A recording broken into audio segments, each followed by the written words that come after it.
This one is actually quite involved. This one is one that is like a massive tragedy type thing. The reason why this all happened, there's a lot of speculation about how this happened. There's a lot of speculation about why this happened. Because, well, when this all happened, when this went down, it happened on like one of the most popular rides at Disney World. I don't think I've been back to Disney World since the ride shut down. Actually, no, that's a lie. I have been, sorry. It was once. I've been back once since this happened. The ride was like my favorite ride too, so I was so upset about that. But it was a lot of fun. I enjoyed it. I loved it. It was such a good ride. It was literally the best ride you could have ever fucking wanted at that place, at least to cool off and just have fun with pretty much your entire group there. It was awesome. But with that being said, let's get into the video. What happened at Dreamworld? Plainly difficult. The scrap of land in this picture looks rather unimportant. It is a part of a theme park, although here... So this part here, it's from a ride called Tower of Terror. I think this was the first one that they did. I think that, yeah, this was from the first Tower of Terror because they tore it down and put the second one in instead. They called it Tower of Terror to do Tower of Terror 2. You know what they did? They reversed the car, the direction that you travel. So on Tower of Terror 1, you shot up facing forward. You would go along a track, get shot up to speed in a few seconds, go about halfway up the giant drop, which is the pylon that you see that the rail's attached to. Then you go back down in reverse, so you can't see shit on the way back down. And then they changed it so you can't say shit on the way back up. All they did was reverse the carriage and called it the Tower of Terror 2. Because it was version 2.0. Which made sense, but at the same time... It doesn't look very exciting, but it was the site once of a ride. However, it was also the site of a tragedy. A place that once offered an exhilarating experience was the cause of the loss of 4 lives. The park is Dreamworld in Queensland, Australia. And the ride was the Thunder River Rapids ride, an in-house developed water rapid experience. I miss this ride so much. So this ride, it was so much fucking fun. Everybody loved it. It was fucking awesome. So basically the way that this ride would work, right, was so you have your Whitewater River Rapids. So over here in this section, I have no idea if you guys can actually see the mouse or not. I mean, you should be able to. So over in this section here is where... Wait, is it? Oh, yep. So there's... Wait. Oh, yep. Yep, there you go. Around there, down there, up there, down there. Okay. So over here, so right in the middle here, that's where the pumps are. They're what fills this whole area with water. There's 2 pumps that shoot water up to keep the area filled with water. It basically recycles its water and then just takes whatever extra it needs from the main system. Why is that bent? This is a fucking weird image. Anyways, so the track follows as suit. So a fresh one that's been emptied of passengers, well, it hasn't actually been emptied yet. You go along this in the right thing, which is probably part of why this all happened. You go along this conveyor belt, you'll unpack here, it'll go around to under here, then like this is a little walkway so you can see the pumps pumping, and then all you do is go get in the little raft. You can see the little raft there, and then you go around here through here, up this way, go up an incline into this sort of rocky mountain looking thing, because the whole ride was designed to basically resemble a rusty mining town that's sort of been abandoned. Go here, drop down out of there, and then you slowly float into here after you experience like river rapids and shit through here. It was a lot of fun. Over here you've got a this is probably what got me into motorbikes again, because I used to be into them all when I was a kid, and then every time we go there I rode this ride because it's shaped like a motorbike. You do all this riding. There's a log flume up here. That's all your stores and shit. There's the train station, because it has an active train that goes around the entire park. That's the set for the Big Brother Friday night games, or just Big Brother in general. Anyway, so you got all that. But this ride was the most popular, shall we say, aside from the Giant Drop, because that was the most iconic one that they had.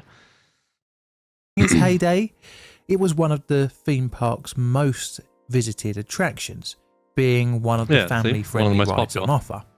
The accident would focus a light on how disaster can come from something so unthreatening as a theme park ride. My name is John, and welcome to Plainly Difficult. The amount of fucking theme park issues that have happened. If it wasn't for my Patreon, YouTube, and Ko-fi supporters. If you want early access and ad-free videos, then you can from just £1 a month. And for higher tiers, you can even get your lovely name here at the start of the video.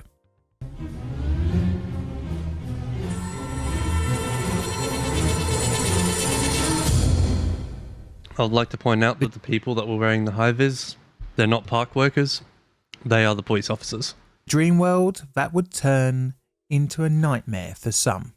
Okay, that was a bit of a mouthful of a title card, but we are where we are. Our story begins with the registration of a trademark. This was the name of Dreamworld, registered in 1973 to businessman John Longhurst. Longhurst envisioned his own Australian take on the Disney theme park. To enable this plan, he purchased 85 hectares or 210 acres of land in 1974 and set about building his very own Dream World. I should say the site he bought was in Coomera, Gold Coast, Queensland. His inspiration from Disney was pretty obvious. Even hiring... I'm sorry, I gotta take a moment here. He called it Coomera. That entire area isn't called Coomera, it's Coomera. Get it right, you filthy bitch. Ex-Disney designers to bring his park to life. He would later remark on the similarity of the entrance building to his park in an interview with ourworlds.au. I knew that Disney was just the most wonderful place. And the first thing you saw was the Disneyland station, and it was always in my eyes. The most magnificent thing as you walked up there, it was sitting up high. Often, then we weren't living close enough to it to make it a worthwhile visit. But this magnificent building, which was a railway station sitting up there, and I thought, I'm going to make my entryway look like that station.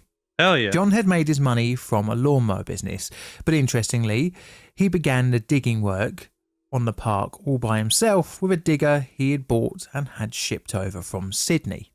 He would gain financial backers, and gradually his plot formed into what looked like a theme park.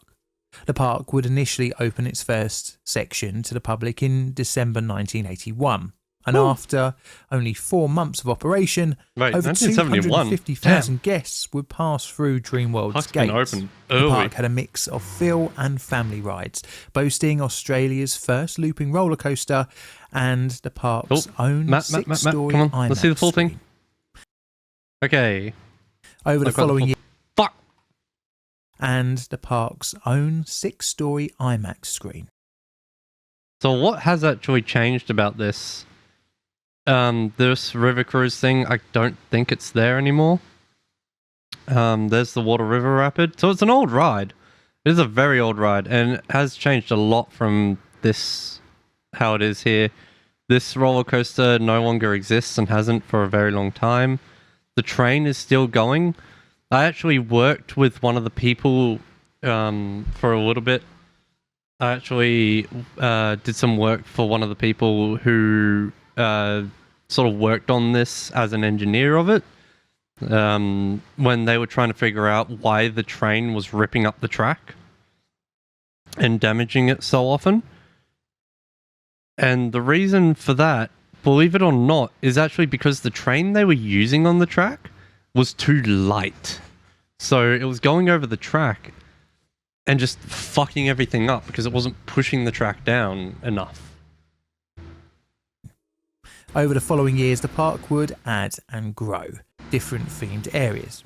By 1985, there were 7 areas themed off different parts of the world, aiming to give patrons of the park it also has sort of animal experience on par with, well, you guessed it, zoo part Disney. To the, in 1986, a new area would open, and along Gold with Rush 7-day County. trading, the site went from strength to strength. That's why This the whole 8th thing is area themed around is very mining town. important It's for called today's Gold video, Rush Country. as it is the location of our disaster later on. This was Gold Rush Country. It was themed after 19th century mining and gold speculation in Australia and the USA. It's a theme that often pops up in different theme parks. The Dreamworld's rendition will feel pretty familiar. It had a runaway train style ride and a river rapids ride upon opening on the 11th of December 1986. The new area also boasted a new train station for the Dreamworld Express, That runaway train as well one as various wasn't there themed when I shops was going. and areas. When I first went, and then Now, the second ride that was open in the area when it opened up in December 1986 was heavily inspired by a new style of ride for the time. This was the River Rapids ride concept, initiated by Swiss company fuck, I Intamin, missed this ride. the first of which opened in 1980 in Six Flags Astroworld. The ride type was pretty popular, hence being included at Dreamworld's new area. The ride at Dreamworld ran like this. After boarding a 6-person raft at a ride station, it is dispatched and pushed along the ride's water flow. Guests are treated to a number of sections of calm and rough waters, through troughs and tunnels, one section of which went under the minecart ride station building, which was a foam mountain. The ride reached a top speed of around 45 kilometers an hour, after being thrashed and... Oh, thank you for giving us that conversion. Now my American viewers can actually see this shit. So, the way the ride was when I went on it was... Like, it never went under any buildings, per se. I don't know if that's what he said earlier. I was not paying full attention at that point. But, the way that it was that you'd load up, again, it was a 6-person raft. You could go by yourself if you wanted to. As you can see in his drawing, this grey bit at the underneath the seating area here, it's a massive rubber flotation piece, which sort of stops it from doing that, being like too imbalanced, because it's such a wide surface area that an average person could sit on one side and it wouldn't be unbalanced too much.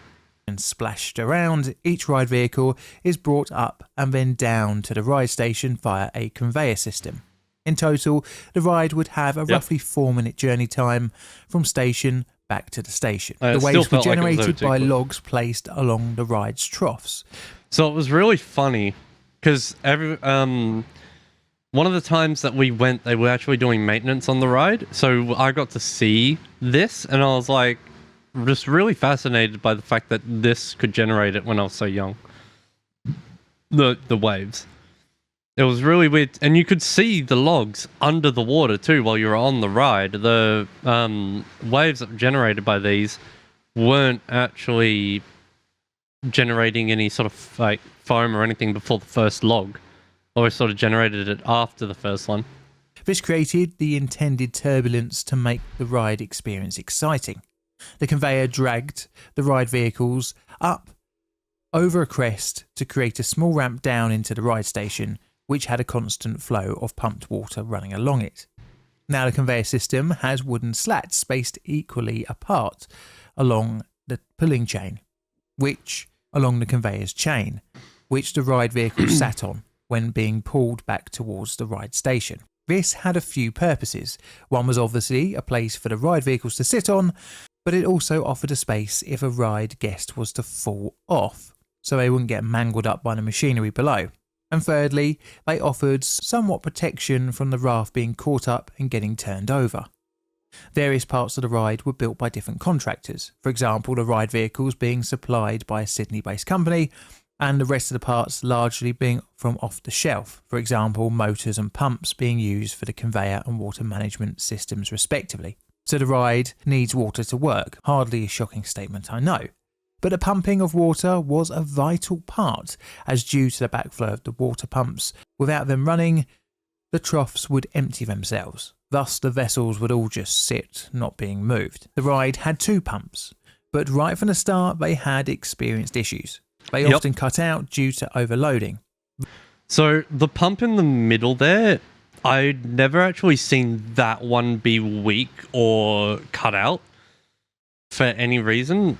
If it does, if any of the pumps have any issues during the ride's operation, like they're not pumping enough water or they're not, how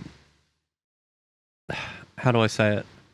Or they're just not pumping at all, what happens is they just shut down the ride.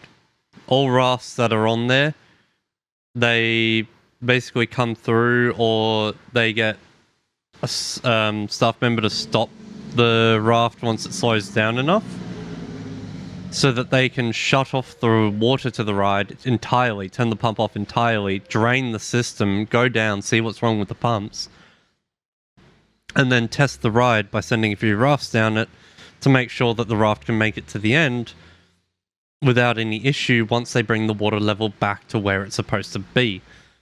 Meaning that the ride could be shut down for hours at a time. It could be shut down for the entire day's operation. It happened rather frequently, actually, towards the end of the ride's operation. This would be a constant issue that never really got fixed. Yeah, because they wanted to do it was cheaply. set up for both pumps, so then they could be operated individually from one another on the operator's control panel. Now, over the years, the ride would be modified and upgraded. Some modifications were better than others, like more modern ride controls, but others would prove to be not so good. Within a few years, the conveyor system was showing signs of fatigue. In 1988, an incident unfolded where a part of the conveyor shaft wet at the tail end sheared off. And it's got wood. This caused 25 of the wooden slats to be smashed up. Yep. It required a partial rebuild. The 2 chains were salvageable, however. Just a year later, another incident occurred that damaged 3 slats, pointing to a common issue. As such, around this time the decision was made to remove every 2 in 3 slats to reduce the strain on the conveyor system. And that's where they fucked up. This seems to have been a unique modification for Dreamworld, as stated in iChemi.org's It's funny, they make so much into the fucking incident. money, but they still went for the cheapest of the 2 options when it came to repairing one of their most popular rides, just because they wanted to get it back in operation, because some people went just for that ride. It made it one of the most popular rides on the planet. It made it one of the most well-known theme parks in Australia. There's one called Aussie World, but I've never been there. I really want to go, but I just never be fucked to take the time off work to go. There does not seem to be a Plus, if theme I go, I park won't be able to anywhere stream else for you that has guys, made so. this change. Throughout the ride, load and unloading station areas, the channel that the raft sat in had support rails. They had been installed after the removal of the ride's original turntable. These were to keep the vehicles level during loading and prevented them from being tipped up. However, there was a small flaw here, as there is a gap between the end of the conveyor system and the start of the guide rails. When the water was flowing, this isn't a problem, as the ride vehicles never should have been the case. They should have extended the rails. This could be an issue due to low or no water incidents, which would lead us on to the disaster. Yep. That's the reason the disaster happened. The missing slats and the gap between the rail and the conveyor system. October 2016, and Dreamworld's Day of Amusement are in it's been a while since swing. this happened. The morning and lunchtime had proved to be a little troublesome for the River Rapids ride. So the funny thing is, this video came out 2 weeks ago, so clearly some new information about what happened has been discovered, or at least released. Because for it to take them this nearly 10 years, like it's been about nearly, at the end of this year, it'll have been 9 years since this incident occurred. And they're only just bringing out information about it now? Like, what the fuck? The south pump tripped out twice, each Yep. time requiring evacuation of all guests and fully resetting the ride and refilling it with water. Uh-huh. During the pre-operation inspections in the morning, the ride had seemed pretty fine, and the operators, after completing their checks, accepted the ride for its opening time of 10 AM. The whole week leading up to today has been a bit of a nightmare for operators, with the ride constantly tripping out. It was reset That should be a sign for it to have on the been disaster shut day down just and after 1 PM, and once again checked up. guests were welcomed to the ride. Today, like every operational day, the ride is operating with two operators. The number one, who is in charge of the actual working of the ride, and the number two, he is there to help with loading and unloading. Both roles require specific training. Yeah. Usually operator one... There is somebody that monitors the unloading to make sure people aren't just constantly looping around the ride. One person manages the loading to make sure that they get on safely and are on their way in a safe and manageable time frame. One is the more experienced person. Today, the operator 2 position is being manned by a member of staff with little experience on the ride. Although the staff member, having around 2 years of experience at the park, they had only been trained for their day's position that morning. Oh shit. After the second ride restart, the number one operator was relieved for the afternoon. The relief is an experienced member of staff with over 4 years at the park. During the handover, With over they 4 were years at the informed pub. of the pump issues plaguing the day. The two operators ran the ride for approximately 20 minutes or so, loading and unloading and dispatching guests on the rafts. The second operator wanted to swap positions so she could man the main panel, but she struggled to get the attention of operator number one. Raft 6 was loaded and That sounds released about into right. the water trough at roughly 2 PM, followed by Raft 5 around a minute later. Both rafts would get to the conveyor in around 4 minutes' time. The two rafts were roughly 1 minute apart, and their occupants had fun as they crashed around the rapids as intended. At 4 minutes past 2, the south pump began to fail. Quickly, the water level lowered. Around the same time, Raft 6 is descending the conveyor towards the unloading area. By now, the water had gone down below the guide rails. As such, the raft just got stuck. Seeing See, this, at that the number point, 2 operator you tried gotta to hit get the attention emergency of the shut-off. number 1 operator, but she There's a didn't button- succeed. So the way that these panels are set up, they have all the necessary buttons to control it, to restart the ride, and all that kind of jazz remotely from each panel. Both panels have an emergency shut-off button to shut off the ride. If an emergency like this happens, if the water drops so low that you can see the guide rails, that these aren't getting floated above the guide rails anymore, because they're only meant to be on those guide rails if there's weight on the raft. If you can see this, you are supposed to hit that shutdown button. Now, the people responsible for the reason why this happened are, of course, going to be the engineers who designed the guide rail system for these rafts, and the people who made the decision to remove the wooden planks from that rather than just replacing the chains and maybe putting stronger chains in, getting more powerful motors in, so that the entire ride can handle the extra strain of those planks. And then, of course, your final person being the operators who noticed this, if they noticed it. I'm not going to say they did, but the people who noticed this, if they noticed it, they should have called out to the operators, or if the operators noticed it, they should have just hit the fucking emergency shut-off switch. It'll shut down the pumps, it'll shut down the conveyor belt immediately, it'll shut off the water will drain. Yes, every ride is going to get stuck somewhere on that ride, but you can have a staff member walk along the ride, get these people out. Then you look at why the pumps are not sufficiently supplying enough water after that. Fucking ridiculous. Operator number 1 was loading guests onto an empty raft. Noticing the lowering water levels, he got them back off and got them to leave the ride area. A few seconds later, Raft 5 is picked up by the conveyor. Raft 6 is still stuck on the guide rails at the end of the down part of the conveyor.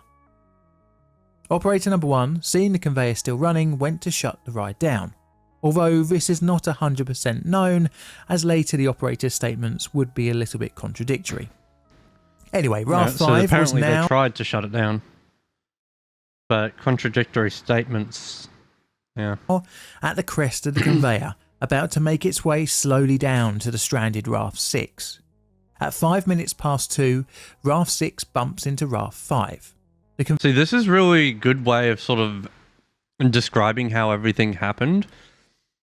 Or at least displaying how everything happened, because this is really good. This is really informative, and I like the way that he's done this. All these quick little doodles, and just sort of animated it. I'm assuming he's using like the Flash animator here, and is just been like, yep, just tells us what's happened, and animates it, displays it, as well as tells us, which is fucking awesome. Conveyor is still pushing the latter towards the former. After a few more seconds, the 2 rafts start to pivot upwards. The 4th of the conveyor continues to push 5 up against the stuck Raft 6. This caused Raft 5 to be pushed vertically as Raft 6 slammed back down horizontally. During this time, 2 people were... See, this is one thing as well. What I struggle to understand, at least with the way that he's animating this, is how it goes from that angle down to suddenly being vertically up with the people facing the conveyor. Because if what I've learnt in physics, what I know of physics, is that at that angle, the way that the raft was going, unless it was like... yeah. See, right here. So unless it was pushing below that sort of the peak of the curve on the rubber, there's no way that raft should have flipped backwards. Their raft should have been, yes, pushed forward and the arse end pushed up and possibly flipped. The other one should have been pushed into the guide rails, had the rubber pop and then get flipped upside down and get slammed on the concrete under the guide rails, under the weight of the raft. So some people might have still died and they would have suffered major injuries if they didn't, but most of the people that died could have survived. So I don't get how this has quite happened 100% of the way, you know? 2 rafts start to pivot upwards. The 4th of the conveyor continues to push 5 up against the stuck Raft 6. This caused Raft 5 to be pushed vertically as Raft 6 slammed back down horizontally. During this time, 2 people were thrown from Raft 5. 2 more were trapped in the raft and 2 managed to climb out to safety. The conveyor around this time slowly stops. A passenger aboard Raft 6, seeing one of the 2 people ejected from Raft 5 into the watercourse, jumped down to assist, initiating CPR. He was a true hero of the day, and his name is Stephen Anthorpe. Wait, hang on, what is it? Time slowly stops. A passenger aboard Raft 6, seeing one of the 2 people ejected from Raft 5 into the watercourse, jumped down to assist, initiating CPR. He was a true hero of the day, and his name is Stephen Anthorpe. Okay, so I want to point out a few things about this image as well, right? And thank God they've got the sheets over everybody. So the reason why a lot of this shit is covered as well is because the bits that are covered, they like underneath, over here under the guide rails, over here on the wooden slats, here on the side, this raft in particular, this one. So the reason for this is because people, when they come out of it, they got crushed in the conveyor. That's why some of the people died. Some people got sucked under the conveyor, drowned. The people that are over here, they got drowned because the water pressure was keeping them under. They couldn't get up because of everything that was around here. Some people died in here because I think the raft fully flipped over as well. And so even though they weren't killed by the, how do we say it, the conveyor belt being crushed by that, they were suffocated by the water. So when they got the raft back upright like this, it was too late already. So the majority of people in that raft, pretty sure all of them died, and then one or two people in that one may have died. I can't quite fully remember the news articles about it, but it was all over the news for a while. The rest of the people aboard Raft 6 were evacuated, and the 2 who had climbed out of the raft 5 were quickly moved to safety. The area was awash with park first aiders and operators from other rides within just a few minutes of the alarm being put out. Emergency services were called, and they were also pretty quick to attend the theme park. It was soon apparent that 4 people had lost their lives that day in the accident. The victims were Kate Goodchild, Luke Dorset, Roosba, Arigi and Cindy Lowe. The park was closed and not allowed to reopen by the Queensland Police, as the ride was being treated as a crime scene, at least immediately after the disaster. The park was announced to be reopened for a memorial service on the 28th, but this was quickly cancelled. Dreamworld CEO Craig Davidson said that the park was working with police to try and determine what went wrong. He also said, "We're deeply shocked and saddened by this. Our hearts and our thoughts go to the families involved and to their loved ones," as stated in Syracuse.com. The disaster would spell the end of the ride, where it would be over the following months be dismantled and fenced off from the public. The park would reopen to the public 6 weeks post-disaster, as said in The Guardian, to modest crowds. The disaster would also cause theme parks across the world to reassess their own risk. The thing is as well, like, the reason why it opened in moderation is because after this whole event happened, everybody sort of got way too scared to go back to Dreamworld. Because the thought was still fresh in everybody's mind, and the whole idea that these people would have been, hey, what if this happens to any other ride? Like, what if something like this happens to another ride? You know, it's a possibility, especially when other rides have water rides. Of rapid rides, causing extra safety checks in response. But of course, now we need to look at the investigation about our River Rapids disaster and its aftermath. After the disaster would be dug into initially by the police, but would eventually be investigated by the coroner. And oh boy, the inquest would find a lot of concerning issues with the ride. The inquest would hear evidence of witness statements over roughly 18 days throughout 2018. Issues with the ride's spotty pass were heard, and a suspiciously similar incident in 2014 was uncovered, where this time the ride... so something similar has happened before? What the fuck? Operator was blamed and failed. It was discovered that operators were not made aware of the function of the emergency stop buttons installed in the loading and unloading. Oh, you have got to be fucking shitting me. Really? Fucking really? They weren't aware of the emergency stop buttons at their operations station? What the actual fuck? How do you not train your staff on literally... on the location of literally the most important piece of safety equipment, the emergency fucking shutdown switch?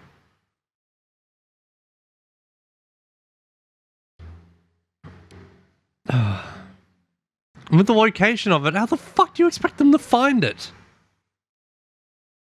Oh my god. The people who trained these people are actually fucking retarded. This all could have been prevented if they had just said, hey, see this yellow box with the big red button?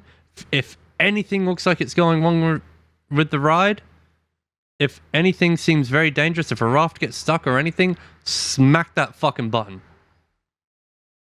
Oh, I'm mad now. Areas Action, fuck where you. Activation would have stopped the conveyor belt instantly. This showed a serious lack of training. In addition, it was found that staff were not given refresher training and were not adequately monitored in case they struggled with their workload. Post-accident analysis found neither emergency stop plungers had been activated during the crash. Operator number 1 would later state that they found the ride very difficult to manage due to the multiple tasks needed to be undertaken to get the ride operational. This clearly shows why the conveyor ran so long after the pump's failure. No one working the ride at 2 p.m. knew how to stop it properly. But what we need to know is, how did the ride fail in such a dangerous state? Testing found that if just one of the pumps failed, the water level on the ride would drop below the guide rails at the loading station. Yeah, of and course no it method would. of level monitoring was provided for operators. It's the amount of power, the amount of water going into the ride has literally been cut in half. Like, what do you fucking expect? Hey, Nin. Sup, fuckers? What's going on, fucko?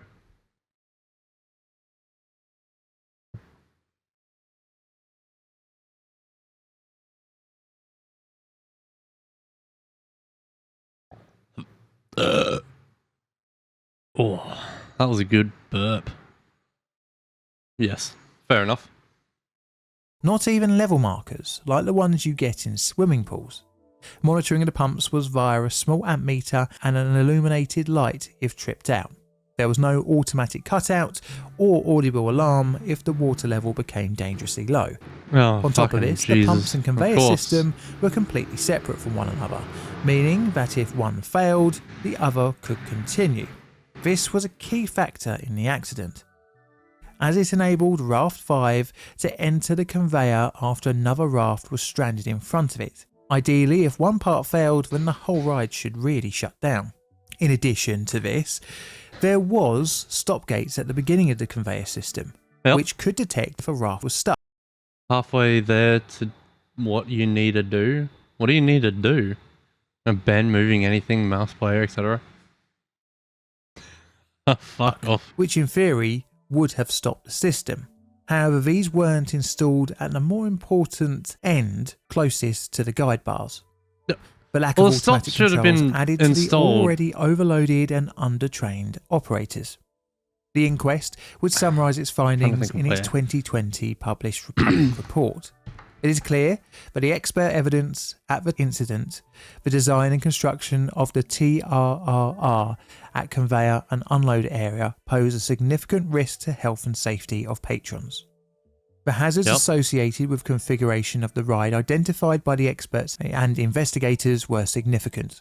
The problem with the ride came down from the top, as noted by Coroner James Alright, McDougall. then take it easy. Such a culpable culture can exist only when leadership from the board down are careless in respect of safety. Yeah, oh, So absolutely. Ardent Leisure, And that's the 100% owner what of happened. Dreamworld, They were would not careless. have a fun time, even before the release of They were incredibly careless. They didn't properly train their staff. They didn't make sure that they could handle the workload. They didn't actually fix the problems that the ride's been having for ages properly. So what do you expect's going to happen? It's a fucking recipe for disaster. the inquest results. CEO Deborah Thomas did not contact the victims directly, which was reported in the press, and she was slammed for this. On top of that, Good. the disaster tanked the company's Fucking stock, bitch. leading to Didn't a contact the 310 fucking million victims' Australian families. dollars knocked off of its market cap. Once the inquest was released, the company would get another hit, with 3 criminal charges levied against it. These Good. were from the work health. See, I think it's good, but the thing is as well, like, given what happened with this entire situation, this entire scenario, everything that's happened because of this, what I'd still go to this park. Like, it happened, and I still went after it happened. I think I went, like, a couple months later once the park reopened. But I don't get it. By all means, give this company a lawsuit, but don't stop going. It's a theme park. Come on. Like, this shit's bound to happen. Yeah, it was criminal negligence in the end, but, you know. I'd still go. I ain't going to stop going. It's a theme park, bro. It's about the most fun I'll ever get in my life. and Safety Act, with each charge having a maximum fine of 1.2 million Australian dollars. On the 1.2 29th of July million? 2020, They had to pay 3.6. Ardent Leisure would plead guilty to the 3 charges, and on the 28th of September the same year, the company would be given the maximum fine of 3.6 million Australian dollars. Holy And this leads shit. us back to this picture of the empty scrub of land. Yeah, so I don't know if there's anything there yet. I don't know if anything's been put in place of it. So the ride's just an empty lot. Dead grass, sand, they've ripped the whole thing out. There's no evidence the ride was ever there, aside from the empty lot. Now. And being made ready for a new ride. Interestingly, Steel Taipan, which would replace the River Rapids ride, would also require the demolition of the Gold Rush Country's other opening ride, the Eureka Mountain ride, which at around the same time as the disaster had been condemned due to safety concerns. What the fuck? Which is probably not that surprising. So it's scale time. Why? And this is what I've got for my root cause analysis card. Do you agree? Alright, let's see. Plainly difficult root cause analysis. Yeah, recipe for disaster. Warnings were ignored. They had a shift change, no training, bodged safety, time pressure, a temporary fix. Warning signs were ignored. The risks were ignored. Legacy infrastructure, recently inspected. Fatigue, overly confident official, complex systems. This is just a fucking massive recipe for disaster. Like, you could do cost cutting because they did a fucking bodged job at the repairs. They went cheap. They cut costs by going cheap for the repairs. Instead of actually repairing it and fixing the issue, what they did was just give it the most basic of repairs. This was easily preventable. If all of this... The good thing that happened, though, is the company didn't blame the victims. They didn't try to claim negligence on the victims' half. Agree? Please let me know in the comments below. I always like to find out. This is a Plain Difficult production. All videos on the channel are Creative Commons Attribution Share Alike licensed. Plain Difficult videos are produced by me, John, in a currently very windy and very wet corner of southern London, UK. And all that's left to say is thank you very much for watching, and Mr. Music, can you do us a favour and play us out, please?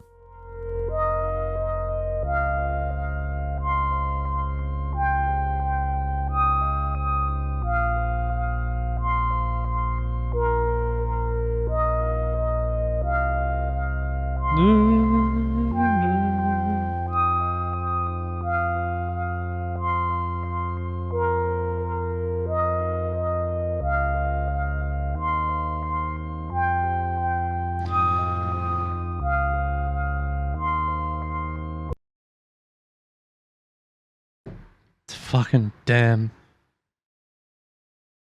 That's insane. Oh, there's a short documentary one as well. Alright. That was a good video.